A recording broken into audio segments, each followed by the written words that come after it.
But we can move on to the next game, which is I'm going to hop. What's I'm that? gonna, wait, no. I'm going to hop on a Sharknado 19. Oh, I'm sorry, 3. Sharknado 3. Oklahoma City Renegades at the L.A. Sharks. This is the Sharks' home opener. Their defense looks strong week 1, having to face the Las Vegas attack. Can they slow down the Renegades' 2 tight end attack? Are they prepared? They have the horses defensively. Can they put the chess pieces in the proper place to kind of impede Brewski and Bovine and the rest of the guys? And that's where getting that new defensive coordinator in L.A., I believe this is the game, or these are the types of games where he's going to reap the dividends that you're looking for, Doug. Because I believe that he'll find a way, especially with those 3-star linebackers, to make Brewski have to work a little harder. A linebacker holds on a little longer, even finishes the tackle, where you're not going to give up a 95-yard catch because that goal corner that travels on that side of the field ain't going to allow that. It's either going to be a deflection or it's going to be just a catch and a quick tackle for like a 5-10-yard gain, or he might be taking it to the house himself. So if OKC is banking on that to win, that's not going to happen. But at the same time, their defense is nothing to laugh at, and if you don't do your due diligence yourself to make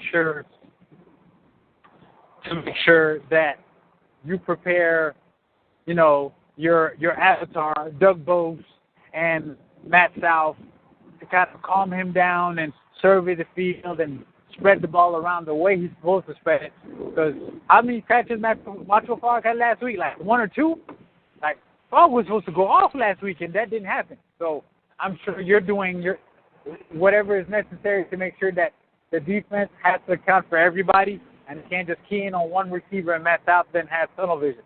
So I'm expecting a great ball game again.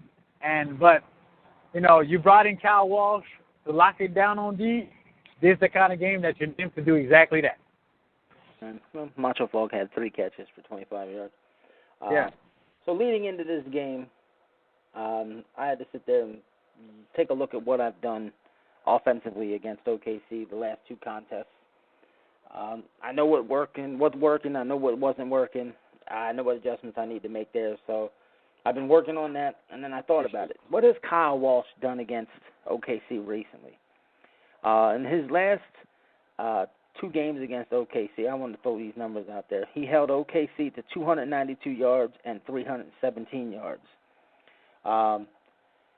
Brewski was held to 80 yards in the one game. In the other game, he was held to 61 yards. So that's pretty good numbers, average of 70 yards. But I was thinking, what did he do to Bovine? Bovine, he held 5 to 57 yards in a score, and in the other game, Bovine still had 5 catches, but he had 127 yards. I was like, oh, that's not good. That's not good. And then Brewski also had 8 catches for 50 yards in that game. But it was the Michael Boyer from last season. Michael Boyer from last season had 11 catches for 106 yards against this Orlando defense. So that tells me, okay, there's opportunities for OKC to do something and do more damage if I can't move the ball because the defense can't live on the field. Yep. So to speak unbiasedly and to speak as a journalist, so to speak, and not as it's my team, clearly LA's got to move the ball. Their defense is sound. Oklahoma City, they moved the ball well against Dallas.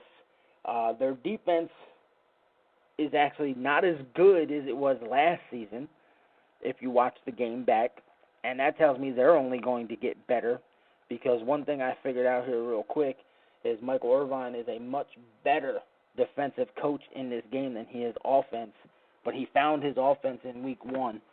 So in that statement, he found his offense, and I said this earlier in the show, he did not get anything out of his number 1 weapon threat in the air, Bovine. If he gets him involved, holy smokes. So as the owner speaking, I have to be nervous about this game. I have to be concerned with this game because OKC looked legit. OKC looked real. They looked like a more complete team that last week than I've ever seen them in any season I've been around the SFL.